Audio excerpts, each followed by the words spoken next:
രുദ്രാർദ്ര പ്രണയം ഭാഗം 30. ദേവർ മഠത്തിൽ എല്ലാവരും ഒത്തുകൂടിയിരിക്കുകയാണ്. പാറു ആയുഷും തമ്മിലുള്ള വിവാഹക്കാര്യം തീരുമാനമാവാത്തതുകൊണ്ട് തന്നെ അതിനൊരു തീരുമാനമാക്കണമെന്ന ലക്ഷ്യത്തിലാണ് കാർത്തികേയൻ. മുത്തശ്ശ, ആയുഷ് പതിയെ പത്മനാഭനെ വിളിച്ചു. എന്താടാ? അയാള് ചോദിച്ചു. എനിക്കാദ്യം കാണണം മുത്തശ്ശ. എത്ര ദിവസമായി അവളിങ്ങനെ. എന്തിനാ എന്നോട് പിണങ്ങിയെന്ന് പോലും എനിക്ക് അറിഞ്ഞൂടാ. ഒന്ന് വിളിക്കോ? അവൻ ഇടർച്ചയോടെ അയാളോട് ചോദിച്ചു. നിന്റെ കുരുത്തക്കേട് മോൾക്ക് ഇഷ്ടായി കാണില്ല, അതുകൊണ്ട് മിണ്ടുന്നില്ല, അല്ലാതെന്താ? പത്മനാഭൻ പുച്ഛത്തോടെ പറഞ്ഞു. ആയുഷിന്റെ ചുണ്ടു കൂർത്തു. അത് കണ്ട് ചിരിയോടെ പത്മനാഭൻ സാവിത്രിയോട് ആർദ്രയെ വിളിക്കാൻ പറഞ്ഞയച്ചു. എന്നാൽ തന്റെ മുന്നിൽ ക്ഷീണത്തോടെ നിൽക്കുന്ന ആർദ്രയെ കണ്ട് ആയുഷ് പകച്ചുപോയി. ആകെ മെലിഞ്ഞതുപോലെ, ആ കണ്ണുകളിൽ പോലും തളർച്ച. ആയുഷ് അവളെ വിശ്വാസം വരാതെ നോക്കി.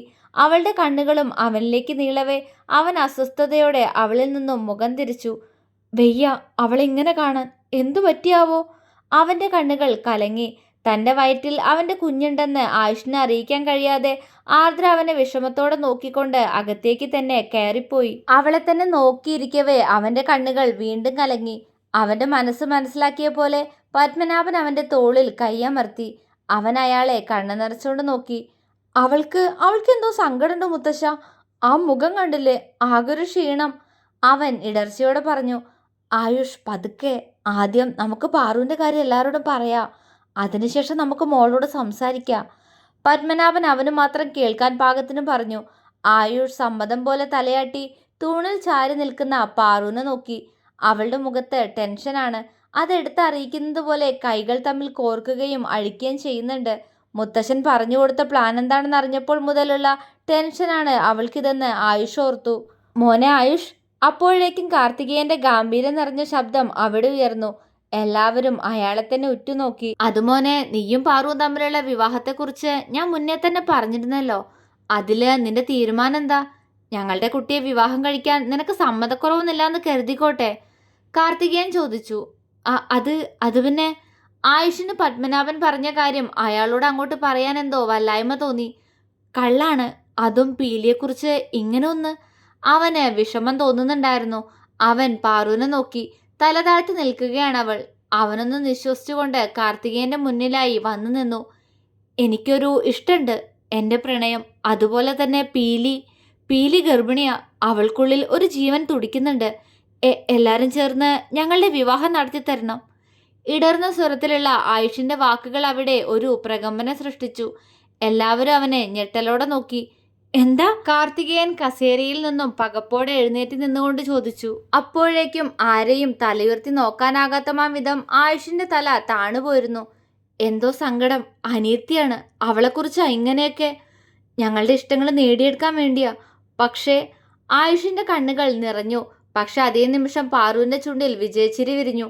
എൻ്റെ ഈശ്വര, എല്ലാവരും വിശ്വസിച്ചാൽ മതിയായിരുന്നു. അവള് തല ചെറുതായെന്നുയർത്തി എല്ലാത്തിനെയും നോക്കി.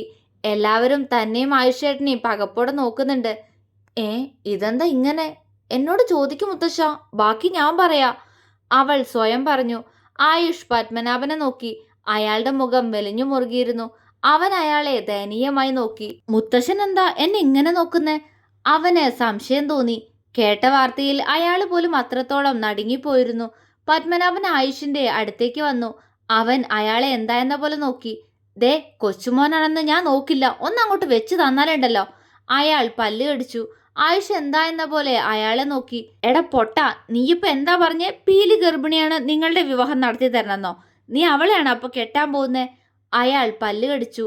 ആയുഷിന്റെ കണ്ണു മിഴിഞ്ഞു. അയ്യോ, അങ്ങനെയല്ല. അതവൻ അല്പം ശബ്ദത്തിലാണ് പറഞ്ഞത്. എല്ലാവരും അവനെ സൂക്ഷിച്ചു നോക്കി. മനു പോലും ആകെ ഞെട്ടി നിൽക്കുകയാണ്. പാറു, എന്താ ഇതൊക്കെ? നിങ്ങൾ തമ്മിൽ ഇഷ്ടമാണെങ്കിൽ അത് ഞങ്ങൾ നടത്തി തരില്ലേ? അതിനു മുന്നേ ഇങ്ങനൊരു വൃത്തികേട് ചെയ്യാൻ നിനക്ക് എങ്ങനെ തോന്നി? ഗൗരവമേറിയ കാർത്തികേയന്റെ ശബ്ദം. പാറു അയാളുടെ മുഖത്തേക്ക് സങ്കടത്തോടെ നോക്കി. അത്രയ്ക്കിഷ്ടം മുത്തശ്ശൻ എനിക്ക്. മുത്തശ്ശൻ എതിര് പറയരുത്, അവൾ ഇടർച്ചയോടെ പറഞ്ഞു. ആയുഷ് അവളെ തുറച്ചു നോക്കിക്കൊണ്ട് കാർത്തികേയന്റെ മുഖത്തേക്ക് നോക്കി. അയാളുടെ മുഖം തെളിഞ്ഞു വരുന്നു. ആയുഷിന്റെ വാ പൊളിഞ്ഞു. അത് തന്നെ, ഈ കിളവൻ ഇത് എന്റെ ഗർഭാക്കുവോ? അവൻ ദയനീയമായി പത്മനാഭനെ നോക്കി. അനുഭവിച്ചോ? അയാൾ പുച്ഛത്തോടെ പറഞ്ഞു. ആയുഷ് അയാളെ നോക്കി പല്ല് കടിച്ചു. നിങ്ങളുടെ ഒരു പ്ലാൻ? അവൻ പത്മനാഭനെ കൂർപ്പിച്ചു നോക്കി. അയാൾ അവനെ ദേഷ്യത്തോടെ നോക്കി മുഖം തിരിച്ചു. കാർത്തികേയൻ ഞെട്ടലോടെ നിൽക്കുന്ന എല്ലാവരെയും ഒന്ന് നോക്കി. പതിയെ ആ മുഖത്ത് ഒരു പുഞ്ചിരി വിരിഞ്ഞു. രണ്ടാളും ചെയ്തത് തെറ്റ് തന്നെയാ. ആ, കഴിഞ്ഞത് കഴിഞ്ഞു. കുട്ടികൾക്ക് ഒരു അബദ്ധം പറ്റി. ഏതായാലും നമ്മള് ഇവരുടെ രണ്ടാളെ വിവാഹം തീരുമാനിക്കാൻ നിൽക്കായിരുന്നില്ലേ? കാര്യങ്ങൾ ഇത്രയായ സ്ഥിതിക്ക് നമുക്കിനി ഒന്നും വെച്ച് താമസിപ്പിക്കേണ്ട സേതു, അയാൾ മകനോട് പറഞ്ഞു. സേതു വെറുതെ തലയാട്ടിയതേയുള്ളൂ. അപ്പൊ നമുക്ക് ഏറ്റവും അടുത്ത മുഹൂർത്തത്തില് ആയുഷും പാറുവും തമ്മിലുള്ള വിവാഹം നടത്താം അല്ലേ പത്മനാഭ? കാർത്തികേയൻ ചിരിയോടെ പത്മനാഭനോട് ചോദിച്ചു. ആയുഷിന്റെയും പാറുവിന്റെയും കണ്ണ് ഇപ്പോൾ പുറത്തു വരുമെന്ന അവസ്ഥയായിട്ടുണ്ട്. ഓ ആയിക്കോട്ടെ, ഇവര് തമ്മിൽ ഇത്രയൊക്കെ ആയ സ്ഥിതിക്ക്. പത്മനാഭൻ ആയുഷിനിട്ടൊരു പണി കൊടുത്തു. ആയുഷ് അയാളെ തുറച്ചു നോക്കി. അയാൾ ചുണ്ടു കൊട്ടിക്കൊണ്ട് മുഖം തിരിച്ചു കളഞ്ഞു. അതെ, നിങ്ങളിത് എന്തൊക്കെയാ പറയുന്നേ? എന്റെ പീലിയുടെയും വിവാഹോ? നിങ്ങൾക്കൊക്കെ എന്താ വട്ടോ? ഇവൾ എനിക്കെന്നെ അനീത്തിയാ. ആയുഷിന്റെ സ്വരം കടുത്തു. കാർത്തികേയൻ അവനെ സംശയത്തോടെ നോക്കി. അപ്പോ ഇവള് ഗർഭിണിയാണെന്ന് പറഞ്ഞതോ? മാധവി ചോദിച്ചു. ആ, ഗർഭിണി. അതെ, ഗർഭിണിയാ. പക്ഷെ കൊച്ചിന്റെ തന്ത ഞാനല്ല. അവളൊരാളെ പ്രണയിക്കുന്നുണ്ട്. അമീർ. അവന്റെ കുട്ടിയാ അവളുടെ വയറ്റിൽ. കാർത്തികേയൻ പറഞ്ഞത് കേട്ട കലിയിൽ ആയുഷ് എടുത്തടിച്ചതുപോലെ പറഞ്ഞു. എന്താ? കാർത്തികേയൻ ഞെട്ടിക്കൊണ്ട് ചോദിച്ചു. പാറുവിന്റെ തല താഴ്ന്നു. എന്താ, ഒരു മുസ്ലിമിനാണോ ഇവള് പ്രണയിക്കുന്നത്? എല്ലാവരും തറഞ്ഞു നിന്നപ്പോഴും കാർത്തികേയന്റെ ശബ്ദം അവിടെ മുഴങ്ങി. പാറു ദയനീയമായി അയാളെ നോക്കി. അതെ, അവൻ ഉറപ്പിച്ചു പറഞ്ഞു. അടുത്ത നിമിഷം കാർത്തികേയൻ പാഞ്ഞു വന്ന് പാറുവിന്റെ കവിളിൽ വീശിയടിച്ചിരുന്നു. ആ, അവൾ പുറകിലേക്ക് നീങ്ങിപ്പോയി. ആയുഷ് കാർത്തികേയനെ വിശ്വാസം വരാതെ നോക്കി. ഇന്നോളം സ്നേഹം കൊണ്ട് വീർപ്പ് മുട്ടിച്ചവനാണ് ഇന്നിപ്പോ അവൾ അടിക്കുന്നത്. അവൻ പെട്ടെന്ന് അയാൾക്കടുത്തേക്ക് പായാൻ നിന്നതും പത്മനാഭൻ പെട്ടെന്ന് അവന്റെ കയ്യിൽ കയറി പിടിച്ചു. ആയുഷ് അയാളെ സംശയത്തോടെ നോക്കി. അവിടെ നിന്നോ? അവൾക്കുള്ളത് അവൾ വാങ്ങിച്ചേ മതിയാവൂ. ഒന്നുമില്ലെങ്കിലും ആരുനെ സ്നേഹിക്കാതെ ഇവളെ മാത്രം തലയിൽ കയറ്റി വെച്ച് സ്നേഹിച്ചതല്ലേ? അയാൾ പറഞ്ഞു. ആയുഷിന് ഉത്തരമുണ്ടായിരുന്നില്ല. പക്ഷെ വീണ്ടും വീണ്ടും അയാൾ അവളെ മാറി മാറി അടിക്കുന്നത് കണ്ടു നിൽക്കാൻ അവന് ആവുമായിരുന്നില്ല. ഒന്ന് നിർത്തുന്നുണ്ടോ? അവൻ കാർത്തികേയന് നേരെ അലറി. പാറു കണ്ണു നിറച്ചുകൊണ്ട് കവിളിൽ കൈവച്ച് കാർത്തികേയനെയും ആയുഷിനെയും നോക്കി. എന്ത് നിർത്താൻ? ഈ അസത്തിനെ ഇന്ന് ഞാൻ കൊല്ലും. ഒരന്യമതസ്ഥനെ സ്നേഹിച്ചതും പോരാ, അവന്റെ കുഞ്ഞിനെ വയറ്റിൽ ചുമന്നൂന്ന് കൊല്ലും നിന്നെ ഞാൻ. അയാൾ അവളുടെ മുടിക്കുത്തിൽ കയറി പിടിച്ചു. സേതു മകളെ കണ്ണു നിറച്ചുകൊണ്ട് നോക്കി. മാധവി തകർന്നുകൊണ്ട് തിണ്ണയിലേക്കിരുന്നു. പാറു പെട്ടെന്ന് കാർത്തികേയന്റെ കൈകളെ തട്ടിയെറിഞ്ഞു. അയാൾ അവളെ ദേഷ്യത്തോടെ നോക്കി. ഇനി എന്നെ തൊട്ട മുത്തശ്ശനാണെന്ന് നോക്കില്ല ഞാൻ. കൊണ്ടുപോയി കേസ് കൊടുക്കും. നിങ്ങൾ ആരാ എന്നെ തല്ലാൻ? അവൾ അയാൾക്ക് നേരെ ചീറി. കാർത്തികേയൻ അവളെ തുറച്ചു നോക്കി. എന്നോട് ധിക്കാരം പറയാനായോ നീ? അയാൾ മുരണ്ടു. ധിക്കാരോ? എന്ത് ധിക്കാരം പറഞ്ഞു ഞാൻ? ഞാൻ ഗർഭിണിയാ. അതെന്റെ അമീറിന്റെ കുഞ്ഞാ. എനിക്ക് അവനെ വേണം, അവൾ വാശിയോടെ പറഞ്ഞു. മാധവി കണ്ണു തുടച്ച് അവൾക്ക് മുന്നിൽ വന്നു നിന്ന് അവളുടെ കരണം നോക്കിയൊന്ന് കൊടുത്തു. ആയുഷ് പാറുവിനെ ദയനീയമായി നോക്കി. പക്ഷെ പത്മനാഭന്റെ മുഖത്ത് സന്തോഷമാണ്.